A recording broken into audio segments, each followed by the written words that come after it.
On the 8th day, after a male member of the tribe is born, Jews circumcise the baby boy. In Parashat Ekev, Moses tells the Israelites to circumcise their hearts. No, really, circumcise their hearts. What does that mean? Sometimes our lives get full of emotional and mental junk that we need to clear away before we can see what's really important, like a spiritual spring cleaning. In Ekev, Moses helps the Israelites start clearing out the cobwebs before they move into their new home, the Promised Land. The Israelites are standing at the edge of the land of Israel. They are really anxious to get in. Moses stands before them. It's kind of like their graduation day, and Moses is giving the farewell address. After this message, they'll be out on their own in the real world. In this considerably long speech, he reminds the Israelites that if they keep God's commandments, then they will be protected. Not just protected, but blessed, with children, with health, and with fertile soil that produces lots of good stuff.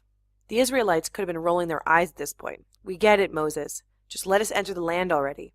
But he reminds them that they have made plenty of mistakes and they better listen up. Like the times when they doubted his leadership and even doubted God. Like the time they built the golden calf, or provoked God with their gluttony when 24/7 meat wasn't enough for them. And then there was that time the spies scared everyone with their wild reports about the land of Israel. Not to mention the constant complaining. I'm thirsty, I'm hungry, and are we there yet? Moses asked the Israelites to remember when God took them out of Egypt and freed them from slavery. And he tells it like it is. It's not because you're righteous that you got to this point. In fact, you're kind of a pain in the tuchus. But I kept convincing God, who was determined to destroy you, not to wipe you out.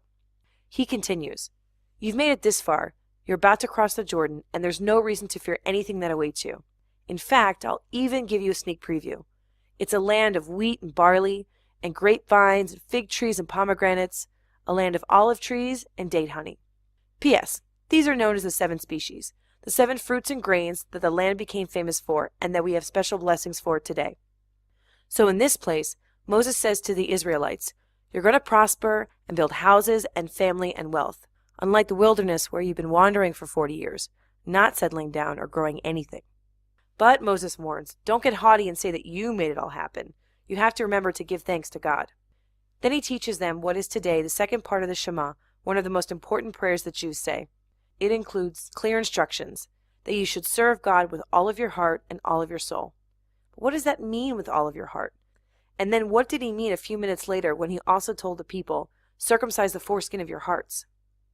All of us have an inclination to sometimes be protective, to close ourselves off from the world. Perhaps when Moses said, circumcise your heart, he was referring to this inclination. Sometimes we don't want to expose ourselves to others. We meet people and want to keep it on a shallow level, or we start to get close with a friend, but fear getting hurt. We harden our hearts to strangers, the new kid in school, or someone who looks different than we do. And we also do it to those that we love, like when we fight the hardest with the people we care about most. But the deepest relationships happen when we show people the real us, even though it means being vulnerable. We all have spiritual potential inside of us. All we have to do is find the place of doubt within our hearts and work on cutting it away.